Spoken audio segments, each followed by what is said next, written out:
Question. P.S. A certain company has a Department A and B. 40% of employees in Department A are females, and 32% of employees in Department B are females. If 38% of company employees are females, what is the ratio between the number of employees in Department A and the number of employees in Department B? Solution by conventional approach. We have to find the ratio between the number of employees in Department A and the number of employees in Department B if 40% of employees in Department A are females, and 32% of employees in Department B are females, and 38% of all company employees are females. Let's take the number of employees in Department A to be X and the number of employees in Department B to be Y. Then females in Department A will be 40% of X, or decimal 4 times X equal to decimal 4 times X, while females in Department B will be 32% of Y, or decimal 32 times Y equal to decimal 32 times Y. The total number of employees is X plus Y, and the number of females in the company equal to 38% of X plus Y, or decimal 38 times of whole of X plus Y. Now, when the number of females individually in both departments is combined, it should be equal to the number of females of the company.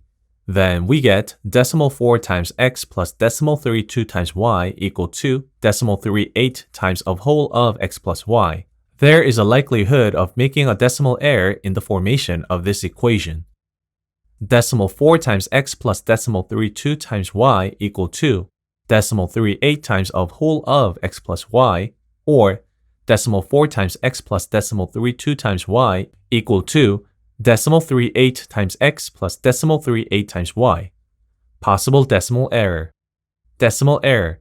Your calculation might be off if you calculate decimals.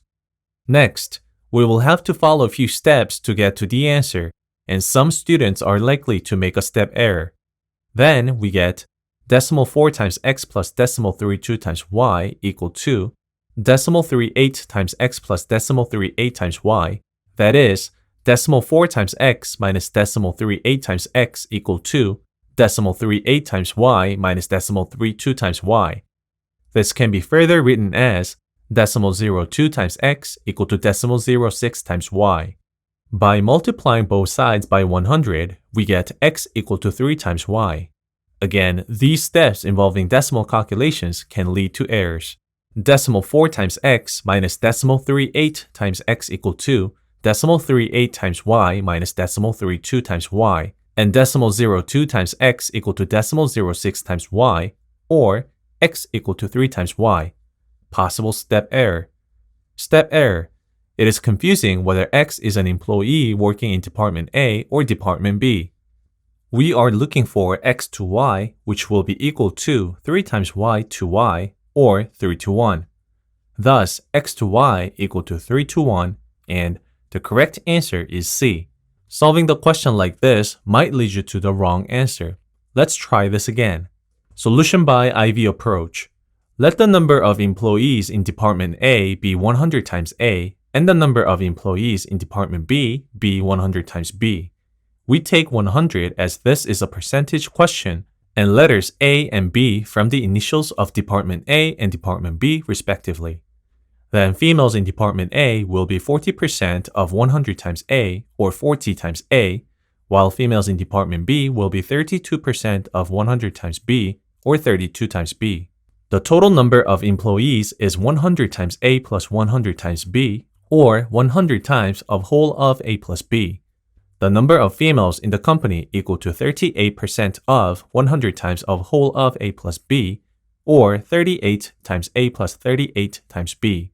Now this should be equal to the sum of 40 times A plus 32 times B. Since all these terms are integers, the equation 40 times A plus 32 times B equal to 38 times A plus 38 times B can be solved more easily. 40 times A plus 32 times B equal to 38 times A plus 38 times B. Elimination of decimal error. It is easier to use integers rather than decimals. 40 times A minus 38 times A equal to 38 times B minus 32 times B. and 2 times A equal to 6 times B, or A equal to 3 times B. Elimination of step error. A represents Department A and B represents Department B.